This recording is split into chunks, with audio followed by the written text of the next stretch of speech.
सरकार हमें रोड पे लाना चाहती है, हम भीख मांग के कैसा जी सकेंगे, ये सरकार चाहती है। सरकार की भावना कर्मचारी के लिए अच्छी नहीं है। गवर्नमेंट ने पेंशन स्कीम लगाई, अभी जो रिटायर्ड हुए हैं उनको क्या दिया? जब रिटायरमेंट होगी, रिटायरमेंट के बाद हम क्या काम कर सकेंगे? आप सोचिए, 58 साल होने के बाद कोई कर्मचारी कुछ काम नहीं कर सकेगा। अभी हम मौजूद हैं दिल्ली के रामलीला मैदान में और यहाँ पर लाखों की संख्या में एक बार फिर से सरकारी कर्मचारी यहाँ पर उपस्थित हुए हैं। मांगे वही है, ओल्ड पेंशन स्कीम इन्हें दोबारा से दिया जाए जो अटल बिहारी वाजपेयी के सरकार में हटा दिया गया था। क्या कहेंगे? सरकार तो सुन नहीं रही है आपकी बातें, आप लगातार प्रदर्शन कर रहे हैं, सरकार को फर्क नहीं पड़ रहा। कर्मचारी अब एकजुट हो चुके हैं और आप देख सकते हैं कि यहाँ कैसी भीड़ जमी हुई है। सरकार को इसका विचार करना पड़ेगा और कर्मचारियों के हित के लिए, उनके हित के लिए जूनी पेंशन जो है, पुरानी पेंशन जो है, उनको बहाल करना होगा। सरकार नहीं सुन रही है। सरकार कह रही है राजकोष में इतना धन नहीं है कि हम पेंशन दें। जी, कर्मचारी देश को आपकी सब योजनाओं को वहाँ ज़मीन पर लाने के लिए कर्मचारी बहुत सारा कष्ट उठाते हैं। तो इन लोगों के भविष्य के लिए अगर सरकार के पास पैसे नहीं है तो ये लज्जास्पद बात है।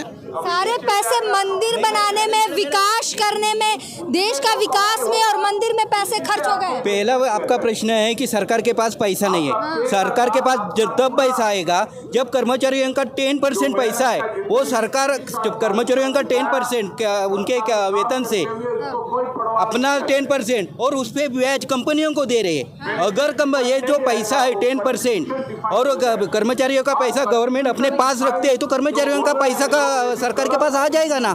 जो ये पैसा कब देना है सरकार को? जब कर्मचारी रिटायर्ड होगा या कर्मचारी का एक्सीडेंट डेथ होगा तब देना है। अगर कर्मचारी का आप आयुर्मान देखेंगे तो 60 ईयर्स तक कर्मचारी वहाँ पे अगर जिंदा रहता है तो वो पैसा गवर्नमेंट को ही यूज करने को मिलता है। अगर गवर्नमेंट के पास ये जो कर्मचारियों का 10%, उनका 14% और ब्याज अब किसको दे रहे हैं? आप सब सरकारी कर्मचारी हैं, सरकार जो है देश की सेवा करते हैं, सेवा भाव से काम करना चाहिए। पैसों के पीछे पागल हैं आप लोग? नहीं, ऐसा कौन कहता है? पैसों के पागल कर्मचारी नहीं है। कर्मचारी जो आ रहा है वो उसकी कैपेसिटी के यहाँ से आता है। अब यहाँ पे जो विधायक आते हैं, यहाँ MP आते हैं, उनको कौन सी परीक्षा देती है? उनके लिए वो देश सेवा है तो उनको पेंशन क्यों चाहिए? अगर पेंशन चाहिए उनको और ये पेंशन इतनी अच्छी है तो पूरे देश में उनको अलग पेंशन और कर्मचारियों को भी अलग पेंशन क्यों दे रहे हैं? ये जो क्वेश्चंस है कर्मचारी से मत पूछिए, गवर्नमेंट को पूछिए आप प्रश्न। गवर्नमेंट कह रही है कि आपको सेवा भाव से काम करना चाहिए। हाँ, करते हैं ना कर्मचारी, लेकिन सेवा भाव से वो काम करता है। और तो सरकारी कर्मचारी ढंग से काम नहीं करते, स्कूल में बच्चों को नहीं पढ़ाते, अस्पताल की हालत वही है, डॉक्टर जो है अपना प्राइवेट क्लिनिक खोल के बैठे रहते हैं। ये तमाम जो आरोप लगते हैं सरकारी कर्मचारियों पर, ये है ना समाज में? नहीं मैडम, ऐसा नहीं है। कर्मचारियों की जी संख्या चाहिए, टीचर लोगों की जी संख्या चाहिए या ऑफिसर लोगों की जी संख्या चाहिए काम करने के लिए। उतनी संख्या अभी महाराष्ट्र में नहीं। यहाँ पे गवर्नमेंट जो अभी बोल रहे हैं कि यहाँ पे काम कहीं नहीं करे, एक आदमी कितने घंटे कितने लोगों का काम करेगा? आज हर डिपार्टमेंट में कर्मचारियों की जो कमतरता है उसकी जब तक भरपाई नहीं होगी तब तक अच्छे ढंग से काम नहीं होना चाहिए। फिर भी इतनी संख्या कम होने के बावजूद हर कर्मचारी अच्छा काम कर रहा है और हमारी यही मांग है कि हर कर्मचारियों के लिए एनपीएस जो है ये बहुत ही ज़रूरी है। इसलिए ये रीढ़ की हड्डी, ये जो कर्मचारी है इस देश को चलाने वाला है और ये कर्मचारी देश चलाने वाला, देश की एक रीढ़ की हड्डी है। इसलिए हमें जूनी पेंशन योजना लागू करनी चाहिए।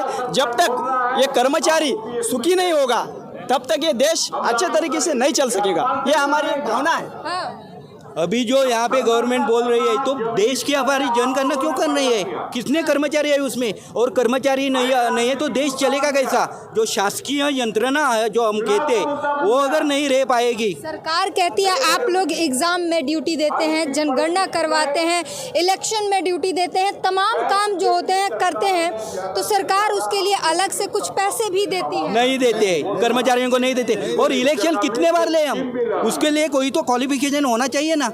अगर सरकारी कर्मचारी के लिए क्वालिफिकेशन है तो जो विधायक आते देश चलाने वाले, संविधान ने पेंशन दी है, संविधान ने अगर कर्मचारियों को पेंशन दी है तो संविधान का जो रूल्स है वो गवर्नमेंट ने फॉलो करना चाहिए ना। तो गवर्नमेंट अभी फॉलो नहीं कर रहे। गवर्नमेंट में अभी जो कुछ किया है 2003 में एनपीएस लाया है, तो एनपीएस सभी को ही लाया है ना उन्होंने, सिर्फ गवर्नमेंट सर्वेंट को कहाँ है? सीधे तौर पर सांसदों के लिए, तमाम हर किसी के लिए एनपीएस होना चाहिए, नहीं तो किसी के लिए नहीं। बिल्कुल ऐसा हो तो सब जनों के लिए पेंशन नहीं होनी चाहिए। कर्मचारी, जैसे मेरे मित्र ने बोला था कि कर्मचारी जो है देश की रीढ़ की हड्डी है, उनके ऊपर ही सब योजनाओं का समान पेंशन स्कीम होना चाहिए। बिल्कुल समान पेंशन स्कीम होनी चाहिए। पर जो पुरानी पेंशन थी उस पर पूरी तरीके से अच्छे से कर्मचारियों का भविष्य सोचा गया था। उसको ये जो गवर्नमेंट है नई, उन्होंने ये पेंशन बंद करके बहुत बड़ा अन्याय किया है। सरकार ने सोचा कि आपके पैसे लेकर शेयर मार्केट में लगाएंगी और सरकारी कर्मचारी करोड़पति हो जाएंगे। शेयर मार्केट में पैसे दोगुने चौगुने होंगे, आप करोड़पति हो जाएंगे। 2003 को ये गवर्नमेंट ने पेंशन स्कीम लगाई। अभी जो रिटायर्ड हुए हैं उनको क्या दिया है? रास्ते पे आए कर्मचारी जिनको 60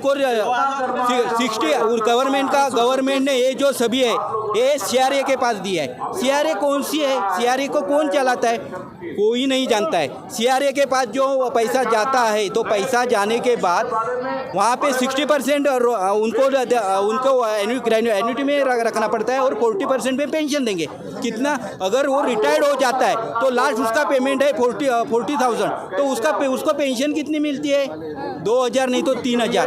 कैसा वो अपना घर चलाएगा? ये करोड़पति नहीं हो रहे सरकारी।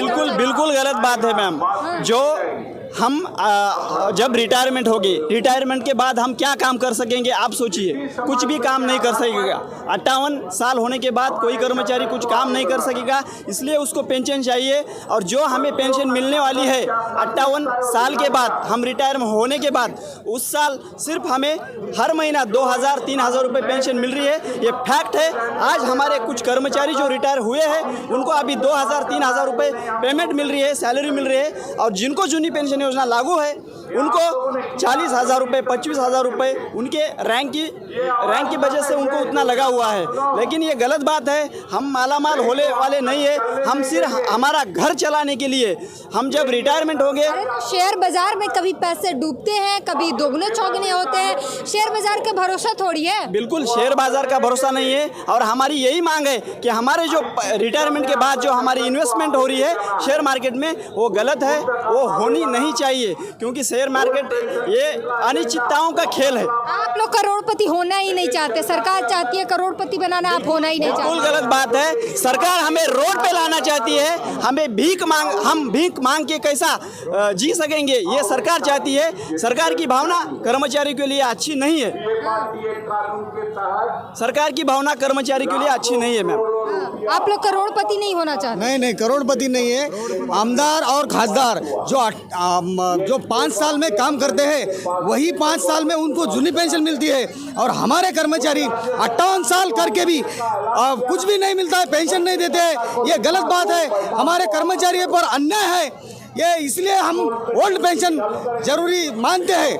ओल्ड पेंशन होनी चाहिए। एकाच मिशन। तो ये सरकारी कर्मचारी हैं और अलग अलग राज्यों से, पूरे भारत से यहाँ पर एकत्रित हुए हैं और वही मांग है ओल्ड पेंशन स्कीम इन्हें वापस दे दी जाए। न्यू पेंशन स्कीम से इन्हें लॉस हो रहा है। शेयर मार्केट में इनके पैसे लगाए जा रहे हैं और वो पैसे दुगने चौगुने करने के सपने जो दिखाए गए थे वो आधे से भी कम होकर आ रहे हैं। जिंदगी भर ये कमाते हैं, इनकी सैलरी से पैसे काट के शेयर मार्केट में लग जाते हैं और जब रिटायर होते हैं तो इन्हें 2,000 और 1,700 रुपये मिल रहे हैं। सोचिए किस तरीके तरीके की ये नीति है और सरकार क्या कुछ कर रही है सरकारी कर्मचारियों के साथ। और अब जो ये ठान चुके हैं अगर सरकारी कर्मचारियों को पेंशन बहाल नहीं किए गए तो ये सरकारी कर्मचारी अपनी ताकत दिखाएंगे और आने वाले लोकसभा चुनाव में ये सरकार बदलने की सीधा चुनौती दे रहे हैं, चुनौती रैली कर रहे हैं। पूरी बातचीत पर अपनी प्रतिक्रिया जरूर दीजिए। कैमरामैन आशीष के साथ ब्यूटी गिरी, धन्यवाद।